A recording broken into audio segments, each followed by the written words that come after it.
नमस्कार दोस्तों, स्वागत है फिर से आपका एक बार मेरे चैनल भक्ति ज्ञान में। आज हम जानेंगे अमावस्या कथा के सोमी अमावस्या कथा के बारे में। तो आप लोग इस कथा को ध्यान से सुनिएगा जरूर। सोमी अमावस्या अधिक मास में पड़ने से सोमी अमावस्या का बहुत महत्वपूर्ण होता है और उस दिन पूजा करने से बहुत फलदायक फल मिलता है। उस दिन हम पीपल के वृक्ष पर जाकर पूजा करते हैं और ये सोमी अमावस्या खुद भगवान विष्णु को समर्पित है। तो आइए आज हम जानते हैं सोमी अमावस्या कथा के बारे में। बहुत समय पहले की बात है। एक छोटे से नगर में एक ब्राह्मण और उसकी पत्नी रहते थे। दोनों बहुत ही सरल, धार्मिक और संतोषी भाव के थे। उनके जीवन में धन दौलत नहीं थी, लेकिन भगवान के प्रति अटूट श्रद्धा थी। ब्राह्मण प्रतिदिन पूजा पाठ करते और लोगों को धर्म का मार्ग बताते, परंतु बदले में उन्हें बहुत कम मिलता था। कई बार ऐसी स्थिति आ जाती कि घर में भोजन तक नहीं होता। ब्राह्मण की पत्नी भी बहुत धैर्यवान थी। वह कभी अपने भाग्य की शिकायत नहीं करती थी। वह हमेशा कहती, धन से बड़ा मन का संतोष होता है और भगवान की कृपा सबसे बड़ा सहारा होती है। समय बीतता गया। एक वर्ष अधिक मास आया। सनातन परंपरा में अधिक मास को भगवान विष्णु को समर्पित माना जाता है। इस मास में जप, तप, दान, कथा और व्रत का विशेष महत्व बताया जाता है। उसी अधिक मास में अमावस्या का पवित्र दिन आया। नगर में कई दिनों से तैयारी चल रही थी।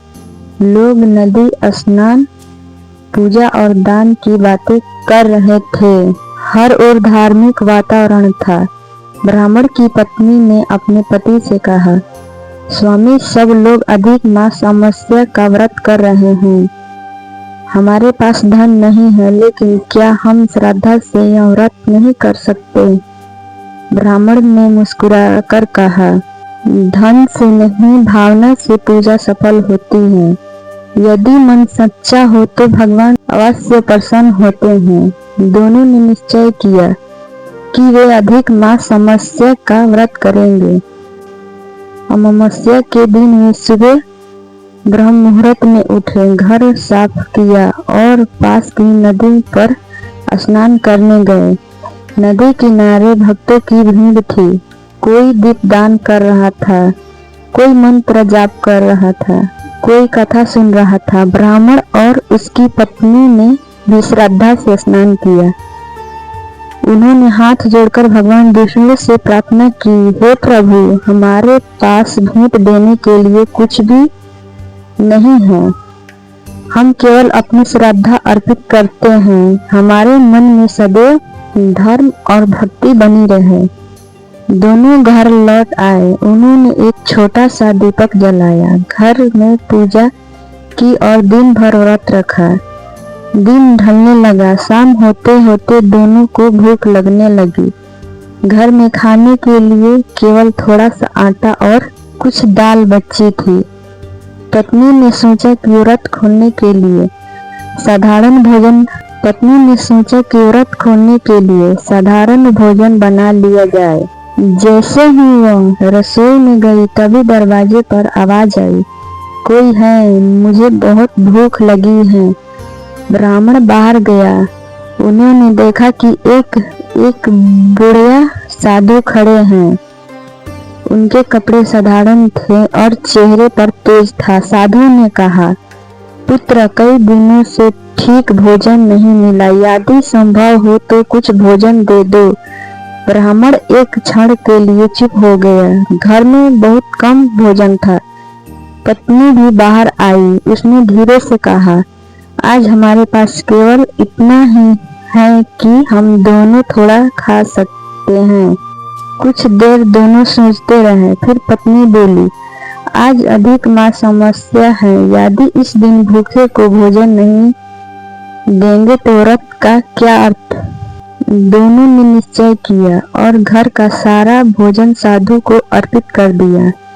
साधु ने प्रेम से भोजन ग्रहण किया। भोजन समाप्त करने के बाद वे प्रसन्न होकर बोले, तुम दोनों ने आज सच्ची पूजा की है। भगवान को बड़े भोग नहीं, सच्चे भावना प्रिय होती है।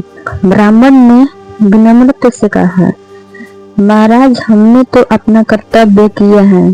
साधु मुस्कुराया और बोला, सुनो, अधिक मास अमावस्या के दिन जो व्यक्ति श्रद्धा से व्रत करता है, दान देता है और दूसरों की सहायता करता है, उसके जीवन में शुभ परिवर्तन आते हैं। तुमने बिना स्वार्थ की सेवा की है।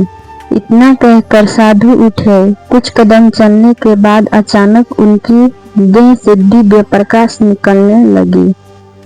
ब्राह्मण और उनकी पत्नी आश्चर्य से देखने लगे। साधु का स्वर गूंजा, मैं तुम्हारी परीक्षा लेने आया था। दोनों समझ गए कि यह कोई साधारण व्यक्ति नहीं थे। उन्होंने हाथ जोड़कर प्रणाम किया। उस दिन के बाद धीरे धीरे उनके जीवन में बदलाव आने लगा। ब्राह्मण को सम्मान मिलने लगा। लोगों ने उन्हें आदर देना शुरू किया। घर में अन्न आने लगा। कठिनाई कम होने लगी। लेकिन सबसे बड़ा परिवर्तन यह था कि उनके मन में पहले से भी अधिक शांति और संतोष आ गया। ब्राह्मण की पत्नी बोली, आज समझ आया कि भगवान भक्ति की परीक्षा लेते हैं, लेकिन श्रद्धा कभी व्यर्थ नहीं जाती। उस दिन से दोनों हर अधिक मास अमावस्या को व्रत रखते हैं, दीप दान करते और अपनी क्षमता अनुसार दान करते हैं। उनकी कथा पूरी नगर में फैल गई। लोग उनसे प्रेरणा लेने लगे।